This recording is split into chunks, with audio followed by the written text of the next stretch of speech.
अभी भारत में पहले था राजतंत्र, जिसे बोलते हैं मोनार्की, इंग्लिश में बोलते हैं मोनार्की। मोनार्की का अर्थ है जहाँ पर एक विशेष परिवार का शासन चलता है। जैसे गुप्त वंश है, तो गुप्त वंश में ही गुप्त लोगों में ही जो कोई हुआ, उनका लड़का भतीजा वही राजा बना, उसे बोलते हैं मोनार्की।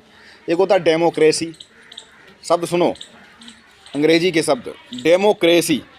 तो डेमोक्रेसी क्या है कि जहाँ पर आम आदमी का नेतृत्व होता है, कोई भी नेता बन सकता है, बस तुमको बताना पड़ेगा कि हम नेता हैं, नेता बताना पड़ेगा कि हम नेता हैं या हम अच्छा नेतृत्व कर सकते हैं।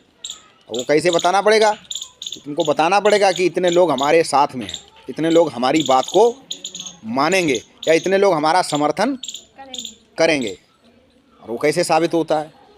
वैसे तो लोग कहते हैं कि मेरे इतने समर्थक, और चुनाव के समय वोट मांगने में भी बहुत साथ होते, भीड़ होती है, लेकिन वोट खुलते हैं तो पता लगा 4 वोट निकले। तो उनको वोट भी मिलने चाहिए, तभी पता लगेगा कि आप अच्छे नेता। और जो अच्छा नेता होता वो या तो विधायक या सांसद के रूप में चुना जाता है।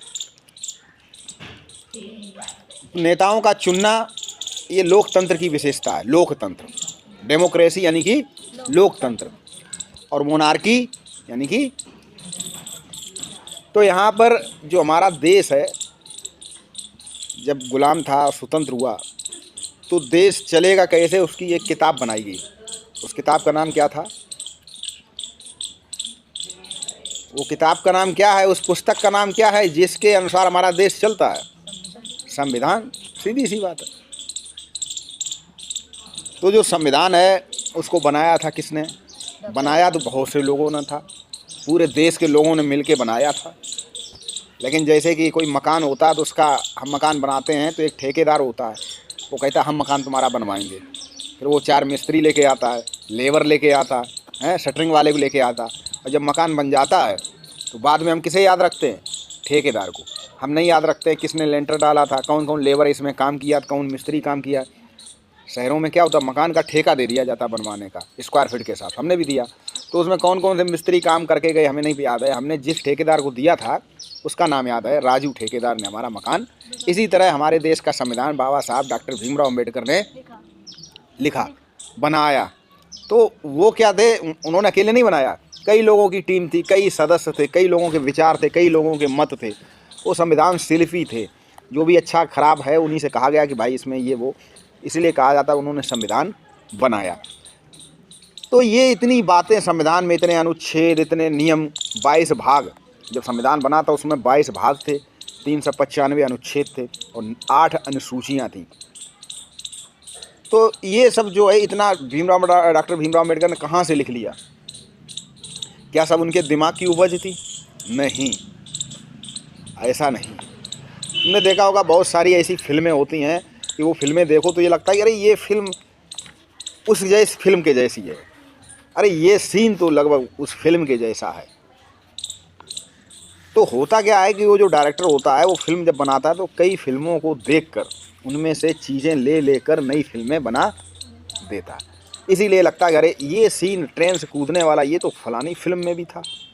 तो इसी तरह हमारा संविधान कई देशों के संविधान की नकल है। उनके नियमों को नकल नहीं, उनकी जो अच्छाइयाँ थी, उनकी जो प्रमुख बात थी, वो हमने उस संविधान से ली। तो हमारा जो भारत का संविधान है वो विश्व का सबसे बड़ा और लिखित संविधान है। और ये जो संविधान है इस सबसे बड़ा इसलिए और हो गया कि इतने पहले जो देश थे, देखिए 1789 में फ्रांस की क्रांति हुई, वहीं से डेमोक्रेसी शुरुआत हुई। उससे पहले विश्व में हर जगह राजतंत्र था।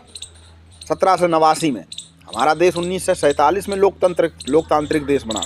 वो 1789 में पहली बार फ्रांस की क्रांति हुई थी, वहाँ डेमोक्रेसी शब्द का उपजा। तो हमसे पहले कई सारे देश स्वतंत्र हो चुके थे या डेमोक्रेसी थी, लोकतंत्र था।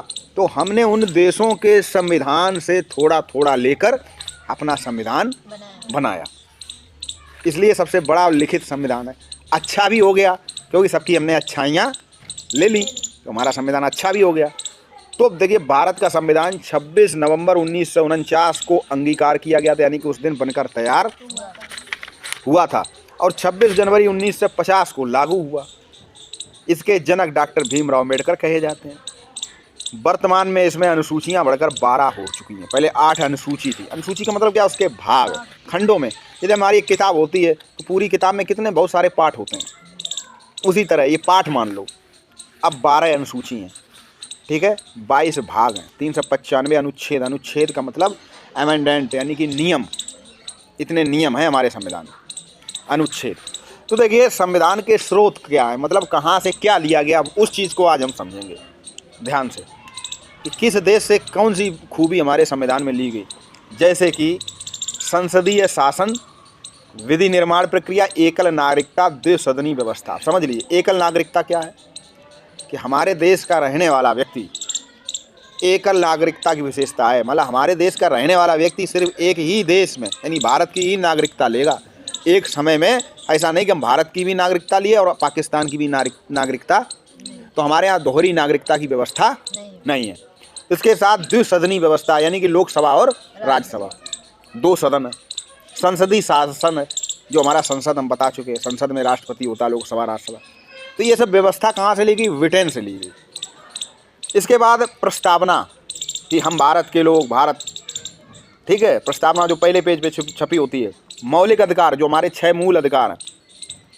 न्यायिक पुनरावलोकन, न्यायपालिका की शक्तियाँ, राष्ट्रपति पर महाभियोग, महाभियोग क्या, राष्ट्रपति को हटाया जा सकता है एक नियम के तहत। ये सब कहाँ से ले लिया गया, संयुक्त राज्य अमेरिका से। तो वहाँ राष्ट्रपति हटाए गए होंगे, तो वही नियम यहाँ भी ले लिया गया। अगर राष्ट्रपति गलत चल रहा है तो उसको भी हटाया जा सकता है। उसके बाद कनाडा से क्या ले लिया गया, संघात्मक व्यवस्था, केंद्र द्वारा राज्यपाल की नियुक्ति।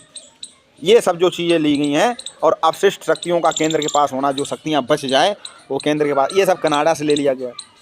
फ्रांस से गणतंत्र, जो हमारा देश है ये जो है गणतंत्र, ठीक है, कि राजा जो है चुना जाएगा, उसे गणतंत्र कहते हैं, और राजा राजा का पुत्र बनेगा, वही बनेगा, उसे कहते हैं राजतंत्र। तो ये फ्रांस से लिया गया। मौलिक कर्तव्यों का प्रावधान, कि हमारे सिर्फ अधिकार ही नहीं, हमारे कर्तव्य भी कुछ हैं देश के लिए, ये फ्रांस, रूस से ले लिया गया। संविधान में संशोधन, संविधान तो बना दिया गया था, लेकिन आज तक उसमें बहुत सारे संशोधन हो चुके हैं, क्योंकि कोई बात ऐसी है जो अब ठीक नहीं बैठती है, और उस समय ठीक, उसमें बदलाव भी किया जा सकता है हमारे संविधान में। तो ये हमने ले लिया दक्षिण अफ्रीका से। नीति निर्देशक सिद्धांत, राष्ट्रपति का निर्वाचन, उच्च सदन के सदस्यों को तो ना राष्ट्रपति को चुना जाता है, ये आयरलैंड से ले लिया हमने।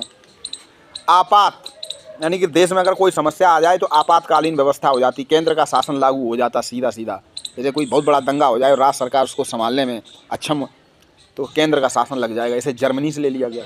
उसके बाद प्रस्तावना की भाषा, समवर्ती सूची, समवर्ती सूची वो सूची होती है जो ऐसे विषय जो केंद्र में, ये शिक्षा है, केंद्र का भी विषय और राज्य का भी विषय, ऐसी सूची समवर्ती सूची कहलाती है। देखिए, हमारे यहाँ जितने भी, जैसे कृषि है, डाक खाना है, रेलवे केंद्र का विषय है, राज्य का मतलब नहीं है।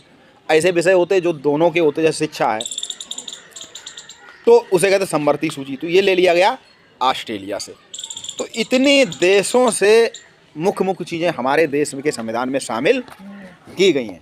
अगर उन देशों में वो चीज़ ना होती तो हो सकता वो चीज़ हमारे यहाँ भी ना होती। जैसे कि दक्षिण अफ्रीका से क्या लिया गया, संविधान में संशोधन। जर्मनी से क्या लिया गया, आपातकालीन। फ्रांस से क्या लिया गया, गणतंत्र। रूस से क्या लिया गया, नीति निर्देशक तत्व। आयरलैंड से नीति निर्देशक तत्व। रूस से क्या लिया गया, मौलिक कर्तव्य। अमेरिका से क्या लिया गया, महाभियोग, राष्ट्रपति को हटाए। तो ये हमारा जो संविधान है वो हमने कई देशों का हमारे संविधान में मिश्रण। आगे भी हम अपने जो संविधान में कौन कौन सी इस समय अनुसूचियाँ हैं, उद्देश्य का क्या है,